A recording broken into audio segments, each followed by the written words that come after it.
ओम शांति। आज है 3 जुलाई 2021 की साकार मुरली। पहले सुनते हैं मुरली के मुख्य पॉइंट्स। बाबा ने कहा, हे आत्माएं, अब जागो, तुमको ज्ञान का तीसरा नेत्र मिला है। कितनी जागृति आई है। तुम सारी दुनिया की हिस्ट्री ज्योग्राफी को जान गए हो। अब नई दुनिया में चलना है तो भक्ति मार्ग की सब पुरानी बातों को भूल जाओ। नई दुनिया में भक्ति मार्ग का चिन्ह भी नहीं रहेगा।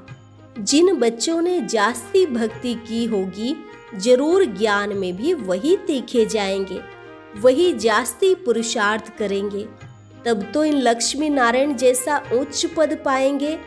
फिर कहा, बाबा की याद में बहुत मजा है। उठते बैठते चलते फिरते उन्हें याद करो।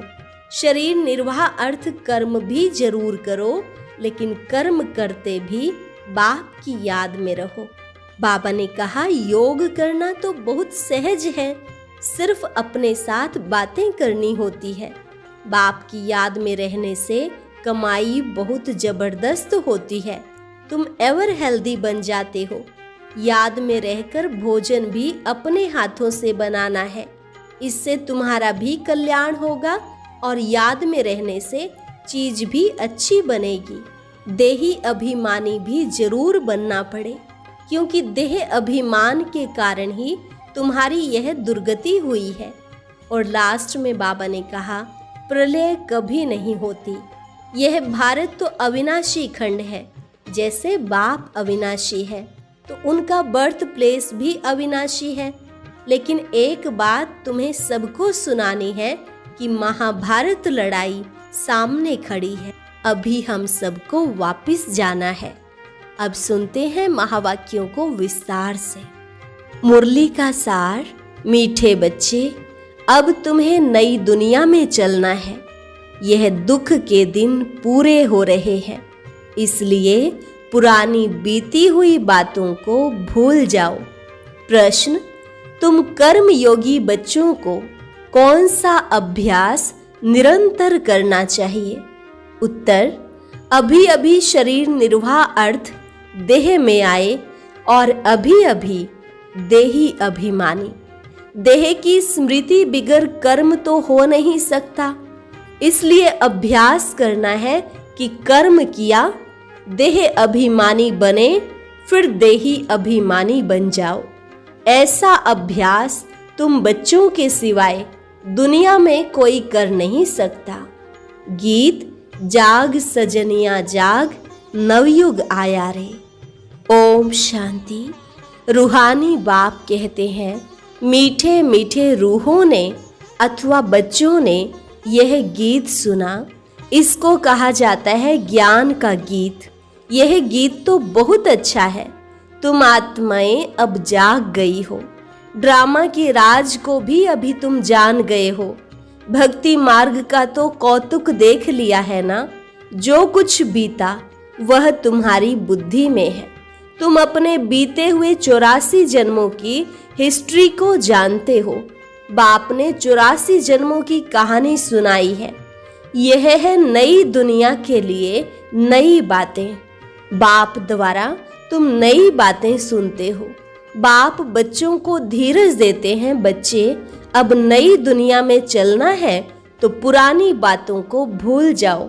यह वेद शास्त्र जो भी भक्ति मार्ग की सामग्री है, यह सब खत्म होनी है। वहां भक्ति मार्ग का चिन्ह भी नहीं रहता। वहां तो भक्ति का फल मिल जाता है। भक्तों को बाप आकर फल देते हैं। बच्चों ने जाना बाप कैसे आकर भक्ति का फल देते हैं। जिसने सबसे जास्ती भक्ति की है, उनको जरूर जास्ती फल मिलेगा। ज्ञान का पुरुषार्थ भी वह जास्ती करेगा। तुम जानते हो, हम आत्माओं ने जास्ती भक्ति की है। जरूर ज्ञान में भी वह तीखे जाएंगे। तब इन लक्ष्मी नारायण जैसा उच्च पद पाएंगे। अब ज्ञान और योग के लिए तुम्हारा पुरुषार्थ है। देही अभिमानी हो रहना है, फिर देहधारी भी होना है। कर्म करते हुए बाप को याद करना है। देह बिगड़ तो हम कर्म कर ना सके, यह तो ठीक है, बाबा को याद करना है, परंतु अपने को आत्मा समझें, देह को भुला देने से काम नहीं होगा। कर्म तो करना ही है। बाप की याद में बहुत मजा है। उठते बैठते चलते फिरते बाप को याद करो, परंतु फिर भी पेट को भोजन तो चाहिए। देही अभिमानी हो रहना है। देही अभिमानी इस समय तुम बच्चों के सिवाय कोई भी नहीं। भल अपने को आत्मा भी समझें, परंतु परमात्मा का परिचय नहीं। भले समझें हम आत्मा अविनाशी है, यह शरीर विनाशी है, परंतु यह समझने से विकर्म विनाश नहीं होंगे। कहते भी हैं पुण्य आत्मा पतित आत्मा, मैं आत्मा हूँ, मेरा यह शरीर है, यह तो कॉमन बात है।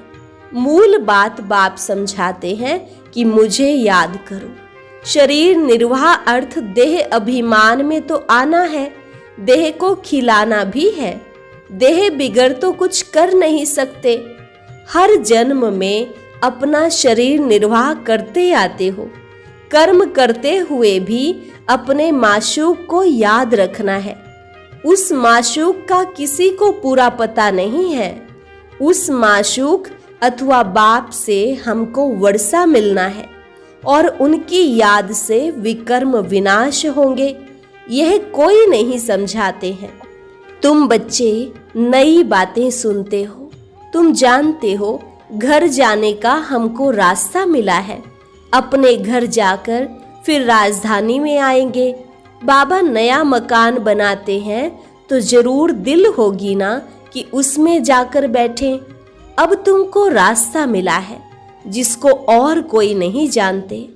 कितने भी यज्ञ तप आदि करते, माथा फोड़ते रहते हैं, सदगति को पा नहीं सकते। इस दुनिया से उस दुनिया में जा नहीं सकते। यह भी समझना चाहिए। शास्त्रों में लाखों वर्ष लिख दिया है, इसलिए मनुष्यों की बुद्धि काम नहीं करती है। तुम अच्छी रीति समझ सकते हो। कल की बात है, भारत तो स्वर्ग था। हम आदि सनातन देवी देवता धर्म वाले थे। देवी देवता धर्म बहुत सुख देने वाला है। भारत जैसा सुख कोई भी पा नहीं सकता। स्वर्ग में तो और कोई धर्म वाला जा न सके। तुम्हारे जैसा सुख और कोई को हो न सके।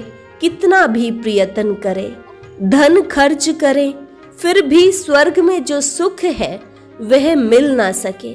किसको हेल्थ होगी तो वेल्थ नहीं होगी, किसको वेल्थ होगी तो हेल्थ नहीं होगी। यह है ही दुख की दुनिया।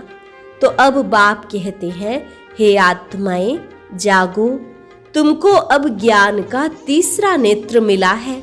कितनी जागृति आई है। तुम सारी दुनिया की हिस्ट्री ज्योग्राफी जानते हो। बाप जानी जाननहार है ना। इसका मतलब यह नहीं कि सबके दिलों को जानता है।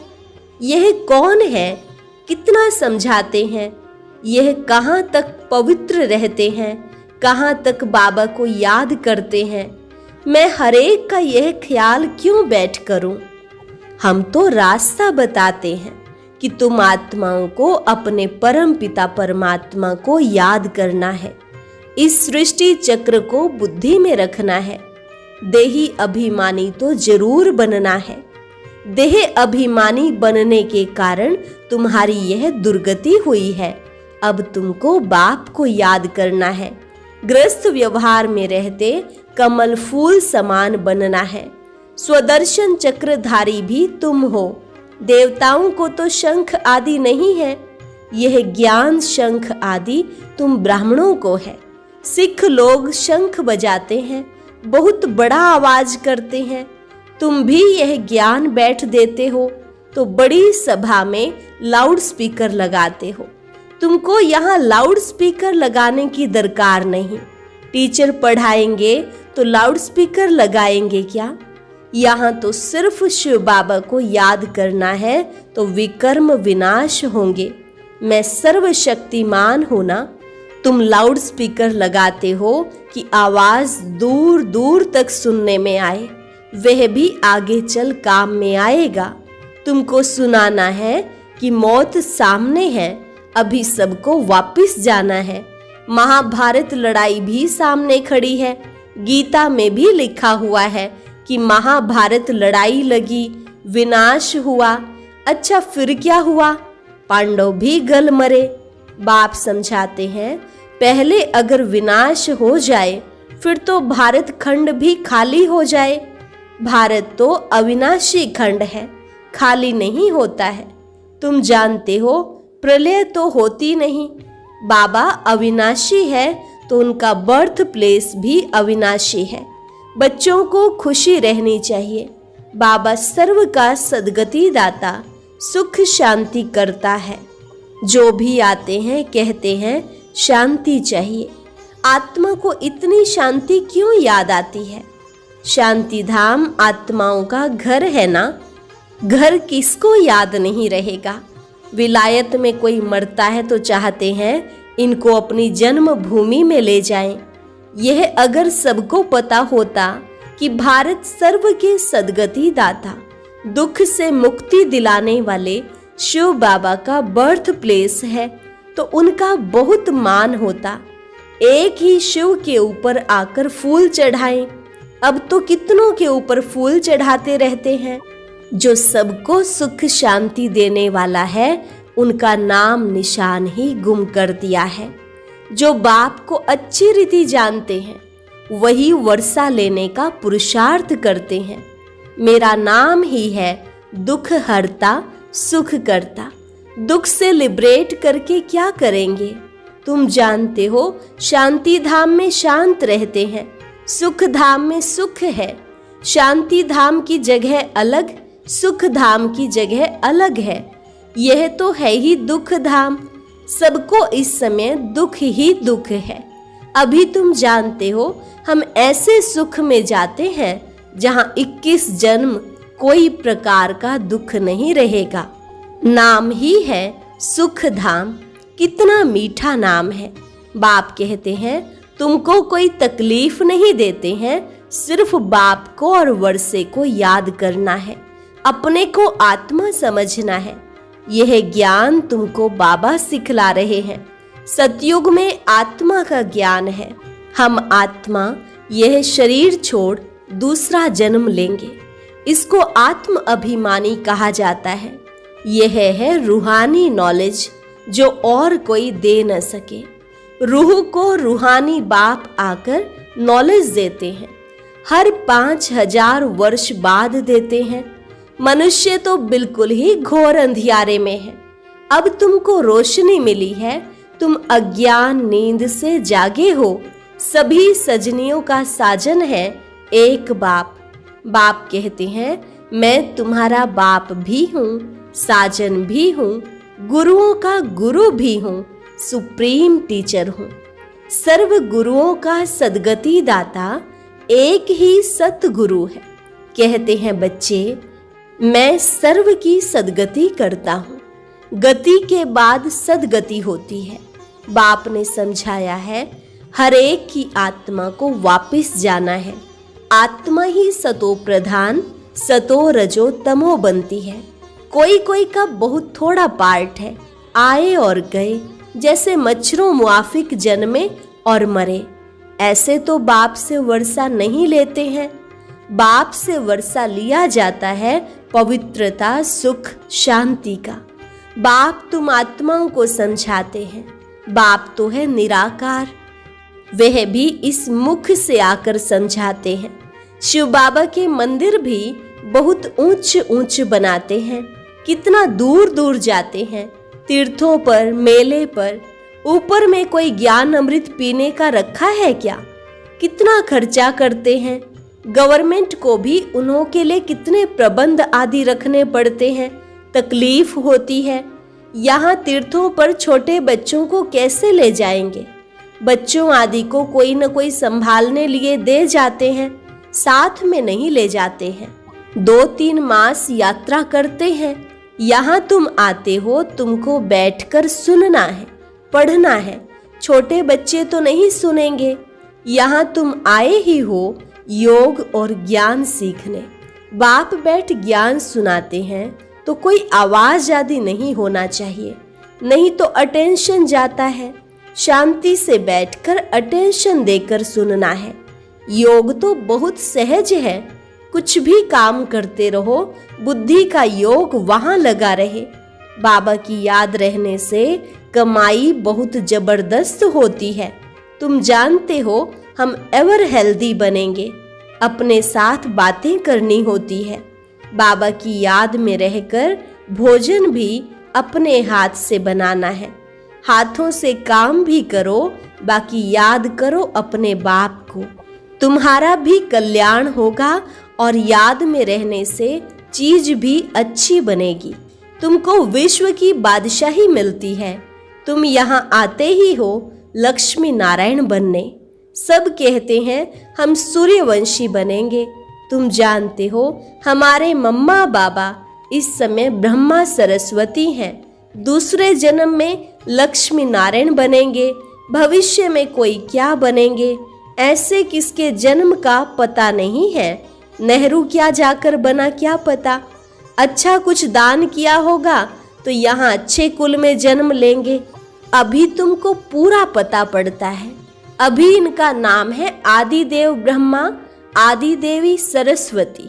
वही फिर स्वर्ग के मालिक बनेंगे। अच्छा इनके बच्चे भी साथ हैं, वह भी कहेंगे हम स्वर्ग के मालिक बनेंगे। यह तो पक्का है। सूक्ष्म वतन में भी तुम देखते हो देवियों के मंदिर में भी बहुत मेले लगते हैं।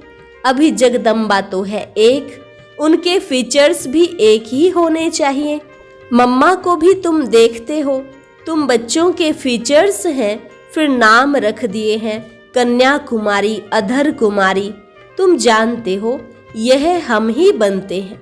हम सब हैं ब्रह्मा कुमार कुमारी। युगल भी कहते हैं हम ब्रह्मा कुमार कुमारी हैं, एक बाप के बच्चे हैं। तुम्हारा ही यादगार है। बरोबर तुम बैठ यह नॉलेज देते हो अर्थ सहित। यह देलवाड़ा मंदिर है, परंतु यह तुम ही समझा सकते हो। तुम जानते हो हम स्थापना कर रहे हैं राजयोग से श्रीमत पर भारत को स्वर्ग बना रहे हैं। अच्छा मीठे मीठे सिक्की लधे बच्चों प्रति माता पिता बाप दादा का याद प्यार और गुड मॉर्निंग। रूहानी बाप की रूहानी बच्चों को नमस्ते। रूहानी बच्चों की रूहानी बाप दादा को नमस्ते नमस्ते, गुड मॉर्निंग। धारणा के लिए मुख्य सार। पहली पॉइंट, ज्ञान और योग पर पूरा अटेंशन देना है। सुनने समय बहुत शांत एकाग्र चित्त होकर बैठना है। कर्म योगी भी बनना है। दूसरी पॉइंट, बाप ने जो घर का रास्ता बताया है वह सबको बताना है। स्वदर्शन चक्रधारी बनने के साथ साथ ज्ञान शंख भी बजाना है। वरदान, एक बाप दूसरा न कोई।